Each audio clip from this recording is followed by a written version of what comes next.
It's my title slide. So, in order to kind of tell this story, we kind of have to start at the beginning. Anything that kind of deals with Tumblr, it starts with our users. They're insane.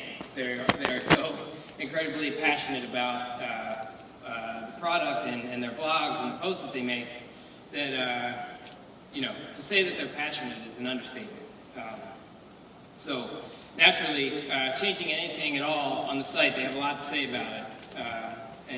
One example that I picked to share with you today comes from, I guess, a few months ago, we launched search. And that's a pretty big deal. As long as Tumblr's been around, we haven't had search. And so around September, I think that went live. And this is, some of our users had some things to say about it. This user says, "The fuck happened to Tumblr search thing? Hashtag the fuck." Another user said, "Whose fucking idea was it to open up the track tags in a new tab? It's so annoying."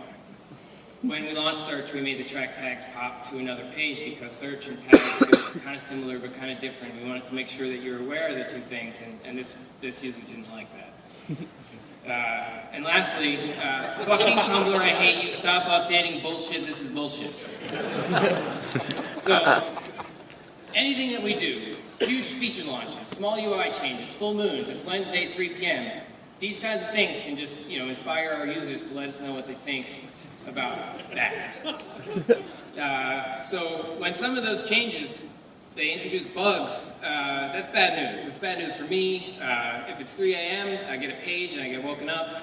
I have to fix it. It's bad news for you if you're a Tumblr user. And it's bad news for our users' parents that have to hear about it, and, you know, of course, Tumblr support. So, you know, we kind of developed this, like, a really good sense of humor about this stuff. It's a good give and take. It's a lot of fun to be able to get to work on this thing that everyone cares so much about. So, whenever I push new code, I'll make a funny post that's kind of like this. It's like, you know, be cool, I'm changing some stuff, and, you know, sometimes, you know, we have there's some users that follow a bunch of us on staff, and we'll play. But, you know, when I break things, because I break a lot of things, we get more posts like this. Jennifer Lawrence is pissed with the new search layout. So, up until recently, the way that we learned about these things breaking were posts like this. I would launch a feature, I'd just be pushing some trivial code change, and I would hang out on the Tumblr tag, you know, just, you know, /tag/Tumblr. And on one monitor, I'm deploying my code, and I'm seeing it, you know, reach all 1,200 servers, and on the other monitor, I'm just refreshing the tag page to see what is breaking, so I can know, so I can quickly roll back or run over to that area of the code and change it because somebody starts complaining about it. You know, other than that, there's no way to know what's going on in the client unless, you know, we get a call from the data center that a row of servers just caught on fire because I wrote some infinite loader that was doing some thing that was forcing layouts that was causing. I'm just kidding. I'm drawing on the previous talk. So launching features is almost always hilarious, but when there's bugs, it's not so funny. And this is a serious problem. So this past year, we decided to kind of address that. But how did we get here in the first place? Because reasons. Oh my God. Tumblr's history as an organization is, you know, it's pretty interesting. It's a couple of kids. They decided to make this thing that made it really easy for you to express yourself on the internet. And you know, when this great weird thing kind of exploded in popularity, it was by any means necessary keep up with the demand of that popularity. So that meant that there was no triangle for this great weird building and whatever it takes to keep the site up. And it's very expensive, and the code base accumulated a lot of technical debt that we had to climb out from under. That's when I started working at Tumblr. 2 years ago, I got hired, and it was amazing. It was my dream job. I love Tumblr. I think it's one of the best mediated conversations on the internet.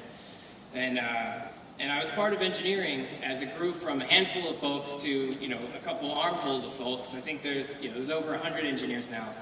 And during that time, during these last 2 years, there's been a lot of growth and change, real transformations happening under the hood to kind of keep the site running at scale and how to make it more efficient and make sure we're able to continue to scale and cut down costs just to keep the site up. It's amazing what you don't get to see. But what came out of that growth is the best thing ever. It's data. We have a lot of data. One of the first things that we started one of the first initiatives in transforming the site was being able to measure and understand what's going on. Like how many likes are happening, how many posts are being reblogged, just counting.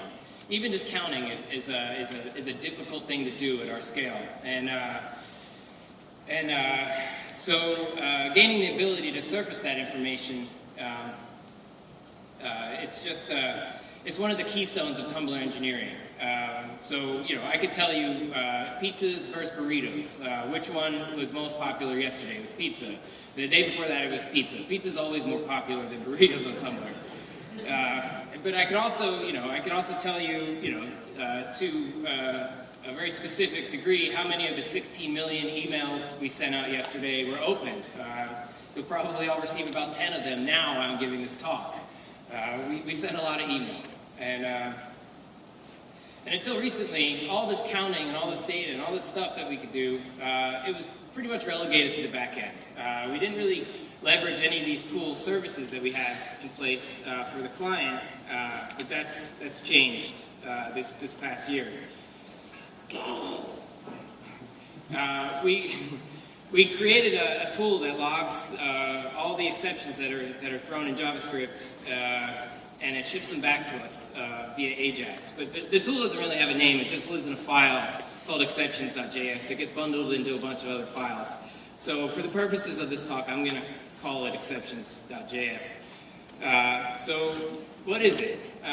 Simply, it's this event in the browser. We've had it for a long time. And on a smaller website, you could just capture that event, do whatever you want with the arguments it gives you, and you could kind of take advantage of these things right now. But what this event gives you is some really helpful things for debugging the code that runs. So you get the error message, the file name, the line number. Newer builds of Chrome give you the column and the actual error object. And what we did was we built an interface that self-executes when the page loads. It grabs a couple of the important native objects in the browser in case they mutate at runtime, and it's dependency-free. There's no jQuery, there's no underscore or lodash, there's no Tumblr stuff that it needs. There's a couple shims to make it work in the browsers we care about. And it's extremely defensive. When the world of JavaScript is falling over, we know that it really falls over. Things just stop. And we had to build this thing to handle all that stuff. And it even can log it can even log the errors inside itself. So when it's failing, it's actually still not failing. And right as it is about to fall on the floor, it throws an Ajax request, and we get that data. It's great.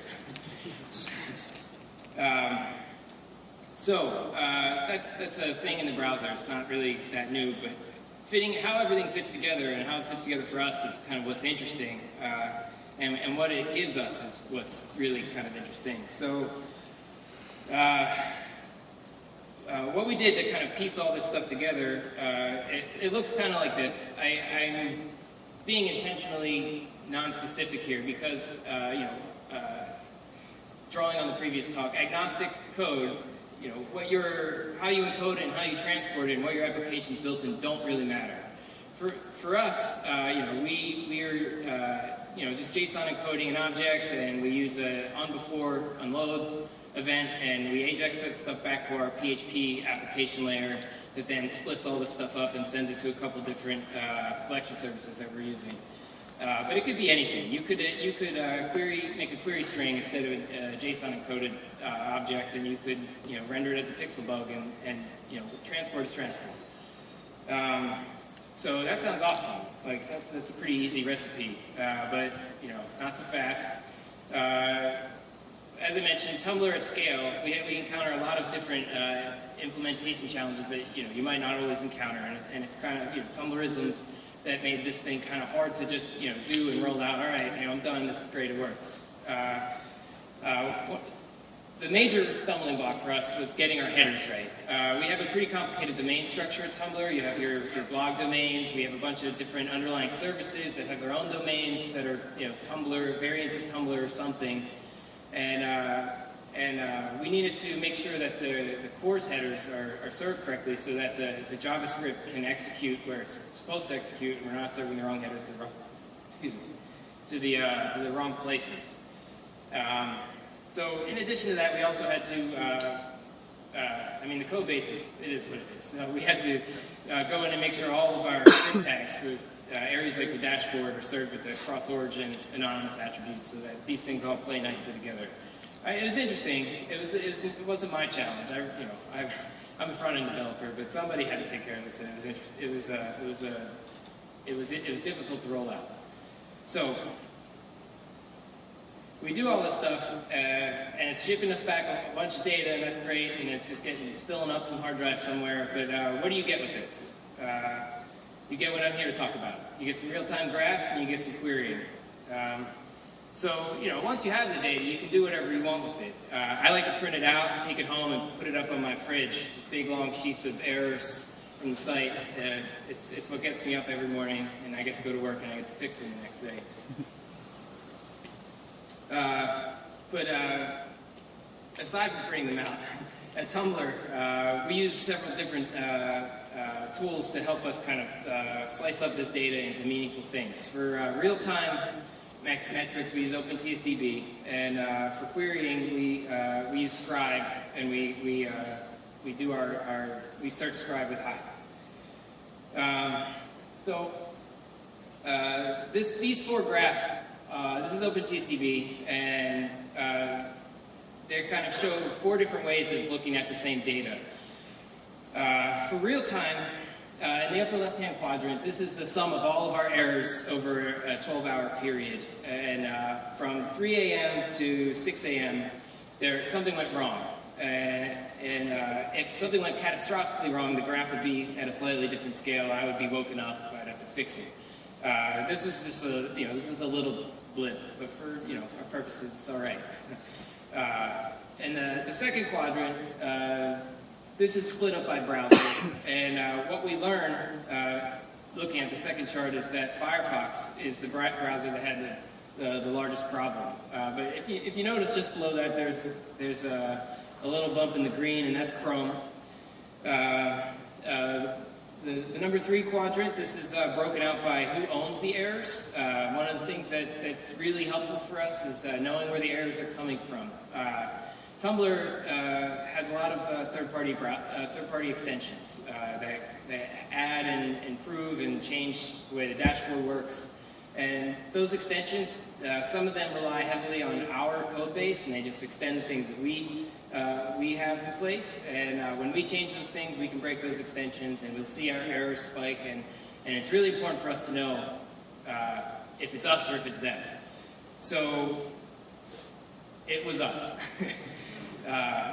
But until we get to the fourth graph, it's kind of like, okay, it was us, it was Firefox. Nobody's pushing new code at 3 in the morning, so what does this all mean? Where is it breaking? The fourth graph, we're bucketing the same data set into paths for the site, and we're able to see that something went wrong for Firefox from 3 to 6 in the blog path. So it wasn't the dashboard, it wasn't search, it wasn't the tag pages. You could still send messages to the inbox, but something was bothering Firefox on the blog page. So we have this data, but we have a ton of other data for backend services and other things that are going on, and we're able to kind of dig in deeper and figure out that it's just a bunch of bots masquerading as Firefox, tearing things up, like breaking my house, and there's not much we can do about it but kind of write it off. But we have the ability to do that. We have the ability to know that that's what was happening, and that's incredible. I guess another great use for this thing is when we're rolling out new features, we have a way to know how that new feature is working. Whenever we launch something, we'll ramp it. 10% of users get it for half an hour, 20% in an hour, and so on until it's 100% out. And when you get to kind of let things cook for blocks of time, you get to see if is there a gradual uptick in errors? Where are they happening? How's this feature affecting our error profile? And that's kind of real-time data for erroring. It's really it's really revealing. It's really useful. The second thing that we can do is we can make a bunch of Hive queries on our scribe data that we dump that stuff into Hadoop, and querying for specific errors or for counting errors across browsers or paths. We can you can get really concrete numbers for things that are going wrong. So you could take error data and then cross-reference that with like a deploy history, and you're able to figure out that at 3 p.m. yesterday, when this set of errors rose, this is the code that went out, and you can very quickly triangulate code changes and who you need to debug what and when across a large 100 engineer team. It's very fluid. It's very easy to figure out how to move forward. And another excellent thing that we do with this data, we create a daily digest email with the top 100 errors that happened from yesterday. So I wake up at 6 a.m., I get an email, it shows me exactly what I did wrong yesterday, and I know what I'm going to do at 10 when I get to work, is take care of whatever that list is, because it's mine. I've touched on this a little bit, but why is this thing great? It's great because you can fix bugs fast.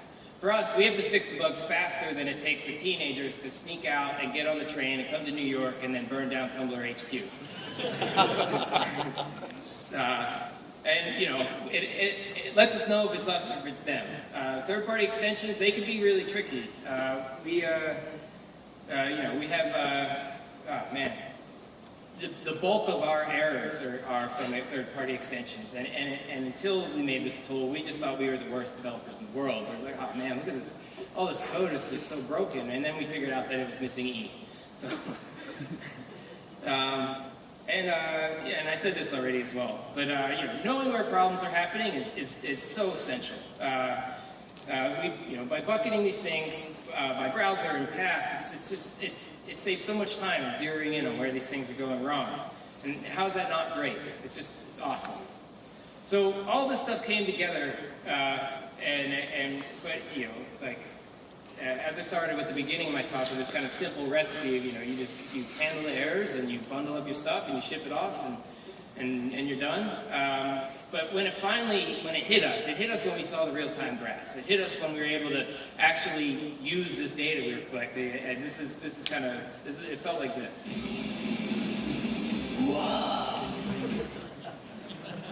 So, what came out of that, though, were also some unexpected consequences. Some of us lost our minds fixing bugs. I don't know, this is like an anti-pattern that may not have a name.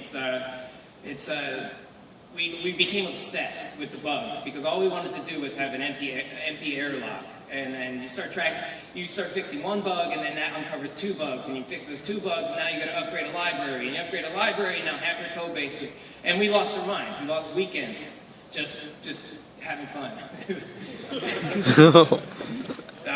So this thing's amazing, but what doesn't it do? I thought it was kind of important to include this because it definitely doesn't do this stuff. It's not a replacement for testing our code. We have a lot of functional tests that we run with every deploy to kind of test Tumblr's vitals, like logging in, signing up, creating photo posts. We A/B test features. So some subset of users get a feature for a period of time, and that's a talk in and of itself. But by slicing things up, you're able to see how they work better. And I mentioned already that we ramp our launches over time.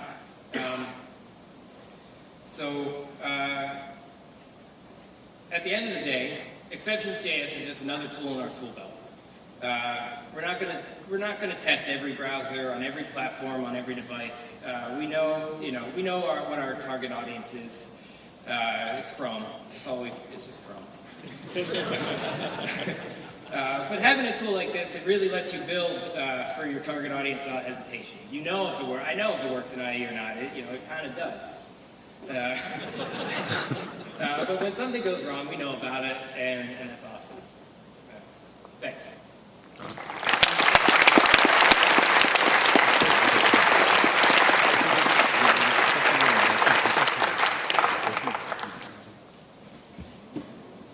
Is there any questions from anybody in the audience, or you can't take off just yet, man? You gotta where somebody's pissed off. We got one question here, yes, sir. Do you have plans to open source this exception.js that you're using? So the question was whether there's plans to open source exceptions.js. Yeah, I mean it's like 30 lines of code. We probably should. The answer is yes. At the microphone.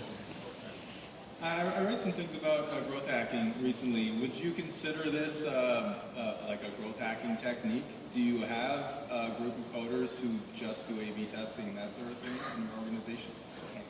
Oh, I'm sorry. Am I not close enough? Yeah, I think we just didn't have these speakers on. Sorry, if you could repeat that. Okay, sure. I've read some things about growth hacking recently and all the techniques that are used. Mostly it's for startups. But obviously you're an established company. Would you consider this technique a growth hacking technique? Do you have people at your organization who do growth hacking and that sort of thing? Or you would consider them growth hackers? I can't hear, I'm sorry. Growth hacking was the question? Yeah, come closer. I'll go. I'm sorry, it sounded great from my side. Yeah, I think we got these. No, my question was, would you consider this a growth hacking technique? I've read about growth hacking recently, and I was wondering if you have people at your organization who you consider growth hackers? I'm gonna take a. All right. Growth hacking. I'm gonna take a guess. Growth hacking is hacking your growth. I don't know what that is though. No. Oh my god. Let's set microphone number 2. Okay. Can you hear me? Yes, that's beautiful. Sweet. Two's good. I was just going to ask if there is a best practices you guys recommend for developing custom Tumblr themes. Because right now, for example, all I do is sort of use the editor right in Tumblr and source my CSS and JavaScript files in my Dropbox. There's a couple things. I do the same thing. But I'm not sure if it's out yet. It might be out. We have GitHub integration, so you can actually push to GitHub, and somehow, some way, they talk to each other. It's a different team. I should probably know more about that stuff. But we are actively working on Customize. Customize just got some updates recently, and I hope to make that easier. I mean, my fantasy, I want to have a thing in Dropbox where I'm just hitting save, and I'm using my favorite text editor, and that thing's going over here and doing that stuff. So luckily, I'm crazy, and a lot of people that work at Tumblr are crazy, so we will make theme editing easier. But what you're doing is what I do. Okay, cool. Another one here at number 1. That'd be really awesome if you could open source that, by the way. Yeah, no problem, no problem. Do you guys use New Relic along the same lines as this? And do you like pair the data together or something? Or is this just proprietary and that's all you focus on? I mean, this was like a couple months ago. We slammed something together, started dumping it out into our databases, and started to try and figure out ways to use it. I actually read about New Relic this week, and it looks beautiful. We're not using it, but I'm going to scope it out, because if it makes graphs prettier than those ugly graphs that I had, I'm up for it. Another question over here at number 2. So, Internet Explorer has some pretty useless error logging for the windows out on air. Have you guys figured out a way to make sense of some of the data that comes through there, or figure out, where errors are happening at all? Our target audience is Chrome.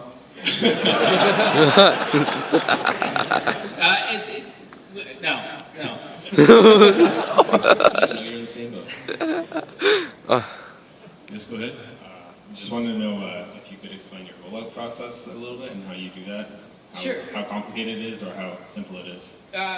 We have two different repos. We have like the Tumblr, the website repo, where we change all the code for things like search in the dashboard. And then we have another repo that has switches and levers and things we call config. And in config, there's another interface that we use that lets us do things sometimes by 10% or sometimes by some subset of users, and it's just it's a decision-making platform at runtime. So we can do separate config deploys from code deploys. So there's a lot of code out in our product code base that's not running because there's configs that tell it not to. Does that answer your question? Yeah. Great. Another one over here, number 2. Slightly stupid, but a quick question. If on the error log, right, the exception.js, you had file name and everything. Right. If it's can't get minified, how would you track it back? That's a difficult thing to do right now, and I'm not sure actually. I don't think we do. You get line number and column number, at least in Chrome. So you track that back to the build, try and figure out what that is, and then unminify that file. It's annoying, but you can get back there. Another one over there too. What's your favorite bug that you found? The craziest? Oh God! Just hit us with something. Well, all right. So missing E. Missing E's from Canada. He's a he was relying on. We used to have Prototype, and we spent the last 2 years kind of ripping Prototype.js out of our code base, and he was relying on some of those functionalities to be there. And there was an anonymous function that he was calling that was erroring out, and we had to like simulate the original objects that he was depending on, and then call function to string to extract the contents of the anonymous function to figure out that it wasn't us and it was him, and then we just filter out his errors. We don't record those ones. Go ahead. I think this is going to be the dumbest question of the session, especially considering I've been working on the web for as long as I have, which is 15 or 20 years. What's Tumblr? Oh, this guy. I just Googled it during your talk, and I read the Wikipedia page. He went there. He went there. You could shed some light on it. I think Tumblr is a mediated conversation. We share pictures. I'm going to post a picture of something, and you'll like it, and then you'll repost that picture. So I guess like if your mom follows you, she'll like it. But for me, it's a conversation. Does your mom follow you? Yeah. She shouldn't. She should not. Does anybody want to try to top that question? Or? Yes, I'm actually going to top that question. What's the internet?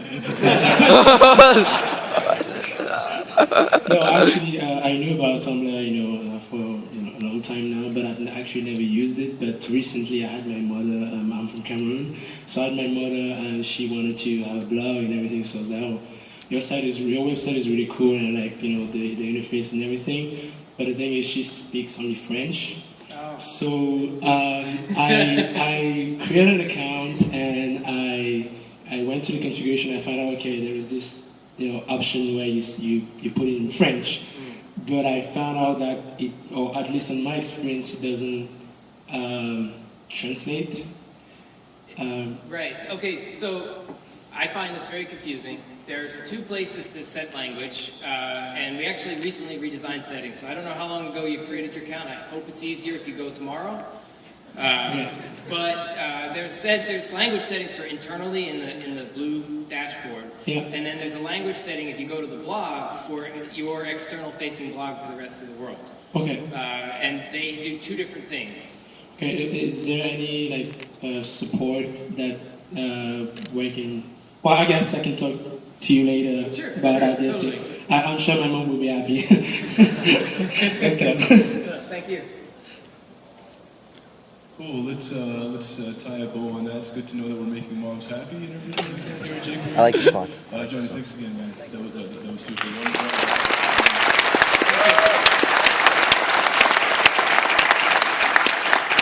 Well, selfishly speaking, that was a pretty damn fun day one. Hope everybody here had a great time. As I mentioned before, the festivities can continue. St. Patrick's Day is not till Monday, but as far as the city's concerned, from what I understand, everything's going to be a bit of a gong show tonight down in the downtown core. So please enjoy yourselves this evening. Do